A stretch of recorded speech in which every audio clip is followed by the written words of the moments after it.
Hello everyone and welcome back. Today we're going to focus on audio control automation in vMix UTC. And what we're going to do is I'm going to demonstrate how to use scripting to automate your audio fader controls that you're using in your vMix UTC layout. There's a couple steps to it, but it's pretty straightforward.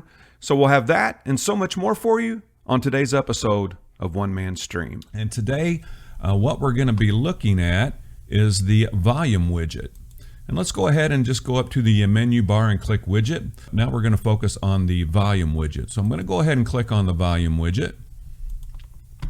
And that brings up this box right here, and you can see that it does say volume widget. Well, what can you do with the volume widget?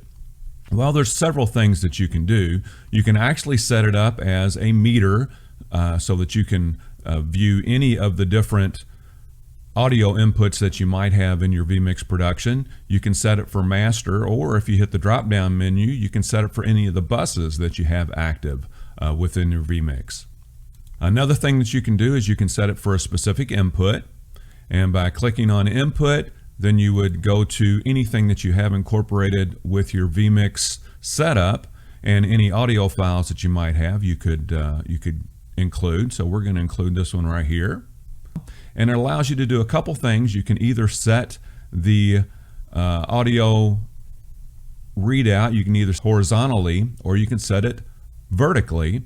And then you can also show the slider and also show the meter. So I'm going to go ahead and get rid of this one. And I'm going to go ahead and show you this one right here. This one I set up as the master. And how I did that is I just I just went to the menu bar, clicked on volume widget, and then I came down here and under target, I hit the drop down menu and chose master.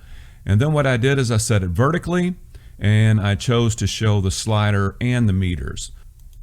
The other way that I'm using it in this tutorial today is actually as an audio clip. And so this is what the audio clip looks like. Scroll down to the bottom. What I did is I selected under target, I selected input.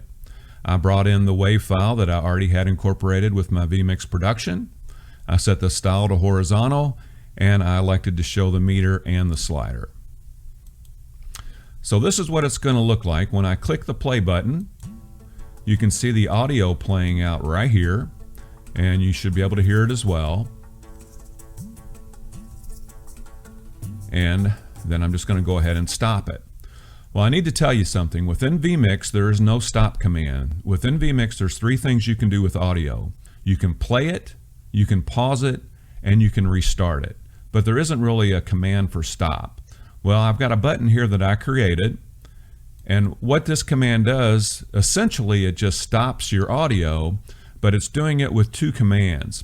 The first command will pause it, and then the second command will restart it. And notice that I chose the WAV file input that I alluded to earlier. And so these two commands here, pause and restart, are actually acting just like a stop button. So I'm going to play it, and then I'm going to stop it.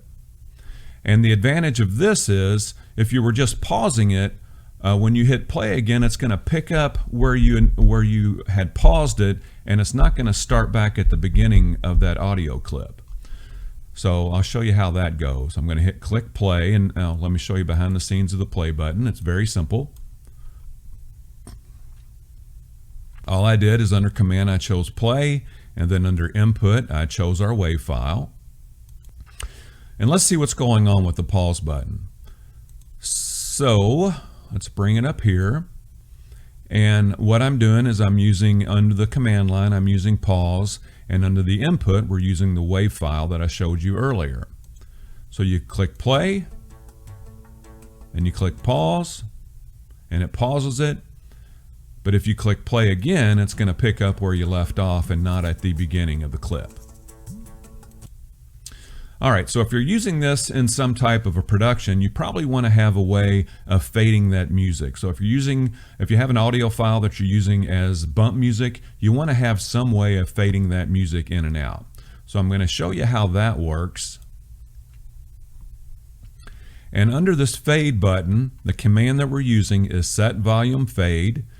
The input is the same input we've been using, and there's two parameters that you have to set. One's the volume level, and for my particular use here, I want the volume to fade all the way down to 0, and I want that interval to be 50 milliseconds or 5 seconds. So let's see what that sounds like. So we're going to play it, and then we're going to fade it, and you can see the meter and the slider start going down, and it should go all the way down to 0. So on this button right here, the one that we just showed you that says fade, all it does is fade the volume and nothing else. So let's go to the second button right here, the fade and restart. So we have the same first command line, we have the same command, set volume fade, with the same parameters. And then what I'm doing is I am coming in with a timer for 6 milliseconds, and I'll explain to you in just a moment why I'm doing that. And then the third command is the pause command and the restart command, and that's the same thing that we did here with the stop. So basically what we're doing is we're incorporating the first fade button and the stop. The reason I have this timer function in here is the way vMix UTC works is it's going to come to this first command, the set volume fade. So what it's going to be doing is it's going to be fading the volume for 5 seconds. It's going to fade it down to 0. But while it's doing that 5-second fade, it's going to go to the very next thing, which would be pause. So what would happen is it would start the fade and then it would stop it.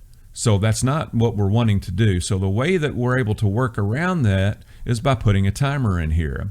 So I have the timer set for just a little bit longer than what the fade is, and what this does is it allows the fade to go all the way to 0 before it goes to the next command, which is pause. So that third command line there is pause, so it's going to pause it, and then it's going to restart it, so that clip is going to be ready to go the next time that we need to use it. So let's see what that looks like.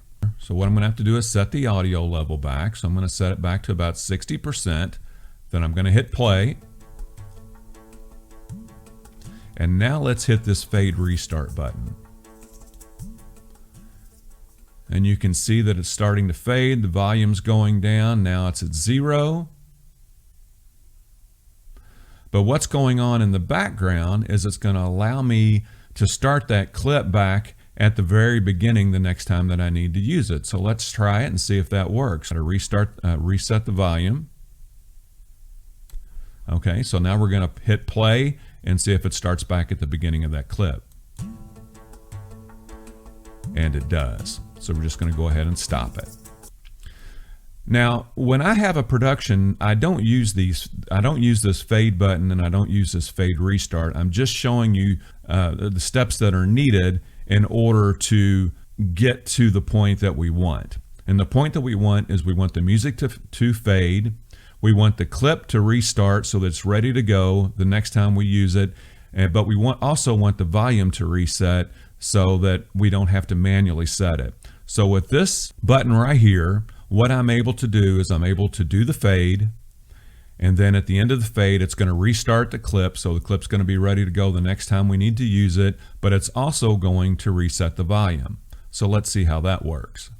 So the first command is just like all the other buttons that we created. It's the set volume fade with the same input.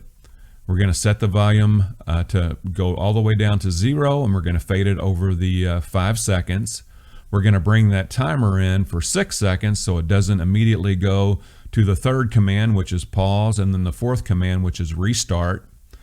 And then we're going to go to another timer, and then what we're going to do is we're going to reset the volume. We want to make sure everything has been completed within this piece of script before we reset the volume. If not, some of the issues I've had in the past is the audio will start to fade, and then boom, it'll go back to what the original audio level was before it faded all the way down to 0. So that's why I put this timer in here for 5 seconds. So let's look at it once again. Again, it's set volume fade. Volume's going to go down to 0 over 5 seconds. Then we're going to bring this timer in for 6 seconds so that the first command doesn't immediately go to pause and pause our audio. And then we're going to, after using the pause, then we're going to use the restart, and that's going to have our clip ready to go for the next time we want it. Then we're going to use that timer for 5 seconds so that everything gets completed before we go back and reset our volume. And we're going to reset our volume to a level of 60. So let's see how that works. We're going to go ahead and click OK. We're going to start the music. You can see the music's playing up here under demo sound. And then we're going to hit this button right here. You can see the slider going down, the music is going down.